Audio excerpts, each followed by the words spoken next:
Hey everybody, Chris here from Do Space with our last Take and Make activity for the Summer Passport program.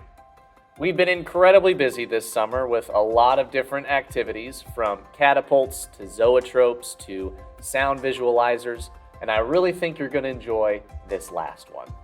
Get ready to embrace your inner baker with some dough. Now, this isn't just normal dough, this is actually conductive dough. The ingredients inside of it allow it to conduct electricity. Don't believe me? Let me show you. I've got my conductive dough here. Pop it out. I'm going to break it into 2 balls.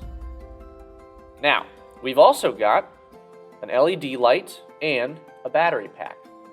And when I take my LED light and stick one of the legs out the side, the other leg out to the side, and I make it a bridge in between my 2 balls of dough, I can take my battery pack and let there be light. Off. Light on, light on. Light on, light on. Light on, light on. Not only is our dough conductive, but it's also super malleable. So you'll be able to make shapes and mold it to whatever your heart desires, just like the leading name brand modeling clay company, which for legal reasons I cannot say. Let's go ahead and take a look at what's inside your Take and Make kit. Your kit's going to have about 6 supplies: 1 ounce container of salt and cream of tartar, 4 ounce container of all-purpose flour, 2 coin cell batteries, about a tablespoon of vegetable oil, a battery pack, and a couple of small LED lights. You're also going to need a couple of things from around your house. You're going to need a 1/4 cup measuring spoon, some hot water, a mixing bowl, and some sort of mixing utensil. I would also recommend having some extra flour on hand just in case your ball is a little sticky. Your first step is going to be mixing your flour, salt, and cream of tartar together in your bowl.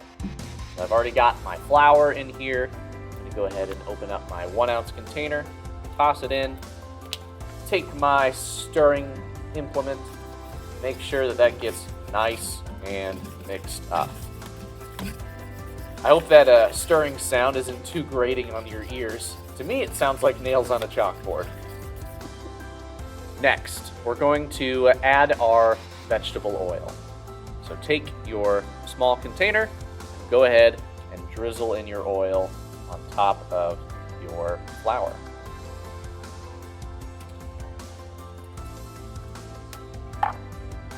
And you guessed it, mix it up thoroughly.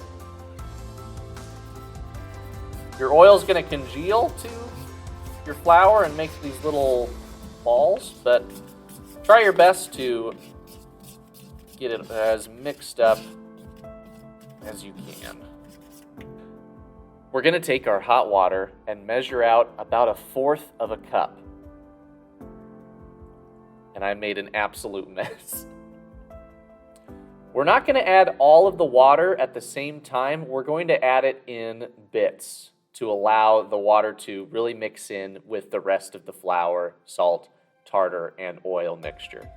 So I'm going to take just a few drops and stir.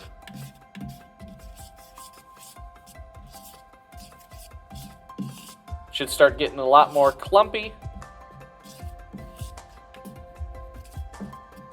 You feel the time is right, go ahead and take some more water, add it in, and stir. And repeat this process until you've got a nice solid lump, a nice clump to work with in your bowl.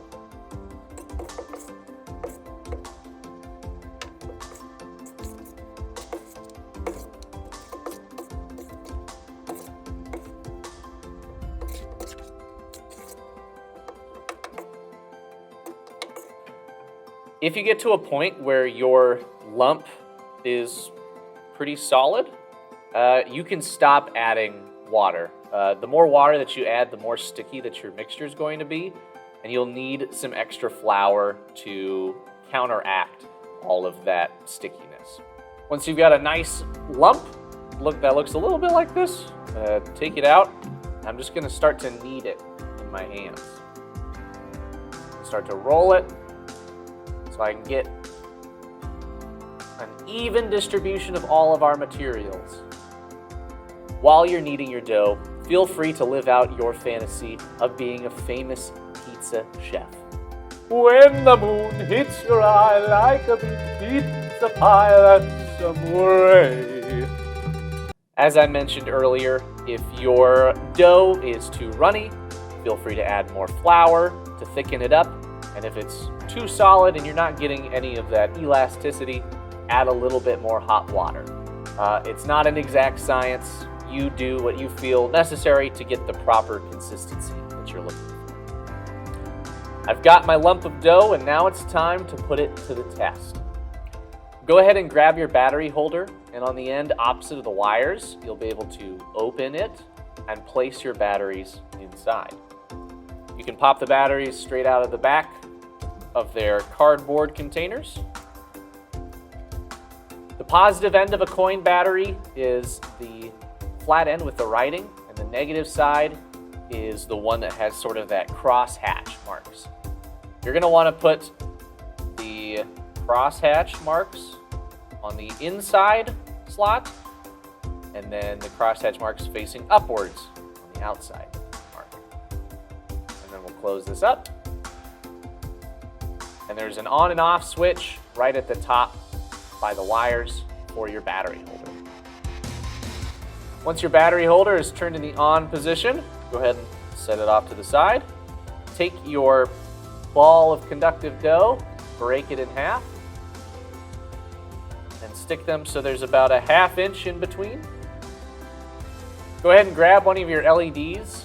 I'll note right now that the longer leg is the positive end, so that'll need to go in where the red wire is.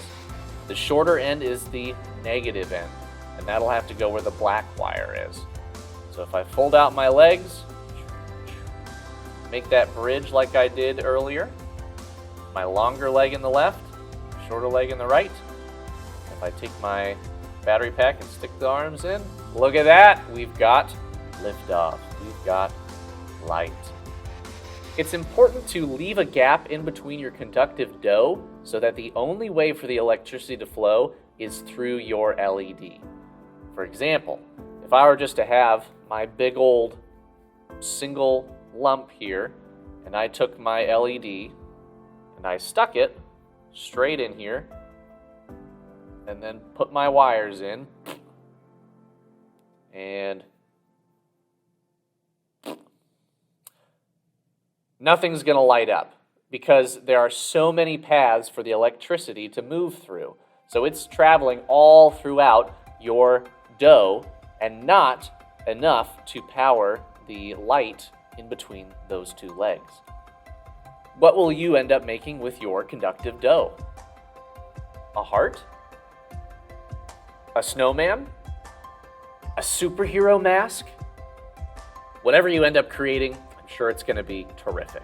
And if you want to share what you've made, you can email us at programs@dospace.org or hop on over to our Facebook page and share it that way.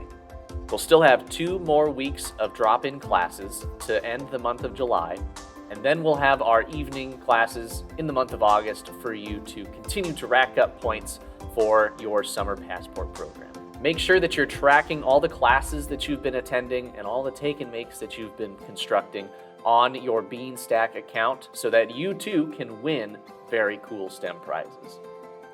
That's all that I've got for you today. Stop by DoSpace when you have a chance because there is a lot more tech where that came from. Take care.